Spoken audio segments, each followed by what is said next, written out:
பிசிஓஎஸில் எடுக்கக்கூடிய ஃப்ரூட் எப்படி இருக்கணும் அப்படின்னு பார்த்தீங்கன்னா, கிளைசெமிக் இண்டெக்ஸ் குறைவாக இருக்கணும், அதிக நார்ச்சத்து உள்ளதாகவும் இருக்கணும்.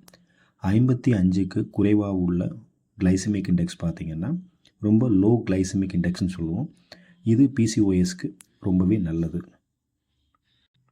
ஸோ பிசிஓஎஸில் ஃப்ரூட் அப்படிங்கிறது எவ்வளோ முக்கியமானது அப்படிங்கிறத நம்ம தெரிஞ்சுக்கிட்டோம். அதே சமயம் எல்லா ஃப்ரூட்டையும் அவங்க எடுத்துக்க முடியாது, எல்லா ஃப்ரூட்டையும் தவிர்க்கவும் முடியாது.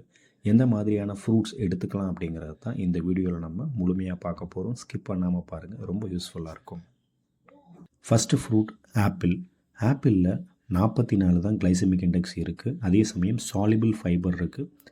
கெட்ட கொழுப்பை குறைக்கிறதுக்கும் அதுக்கப்புறம் ஹார்ட் ஹெல்த்தை இம்ப்ரூவ் பண்ணுறதுக்கும் அடிஷ்னலாக அது உதவி செய்யுது. பிசிஓஎஸ்க்கும் ரொம்ப நல்ல ஒரு ஃப்ரூட். ரெண்டாவது grapefruit and oranges. Vitamin C அதிகமாக அதில் இருக்குது. இதோடைய கிளைசெமிக் இண்டெக்ஸ் 43லேருந்து 46 இருக்கும். ஒரு மீடியமான ஒரு ஆரஞ்சு சாப்பிட்றது ரொம்பவே நல்லது.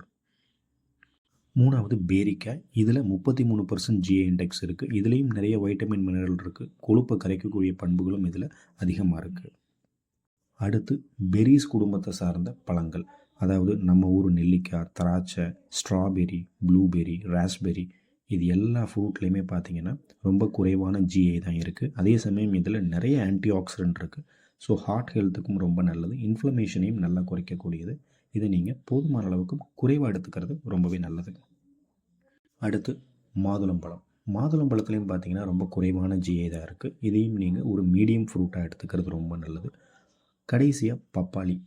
பப்பாளியில் பார்த்திங்கன்னா நிறைய டைஜஸ்டிவ் என்சைம் இருக்குது. ஸோ உங்கள் செரித்தலுக்கும் ரொம்ப உதவிகரமாக இருக்கும். வைட்டமின் ஏ நிறைய உள்ள, அதாவது பீட்டா கரோட்டின் அதிகம் உள்ள ஒரு ஃப்ரூட்.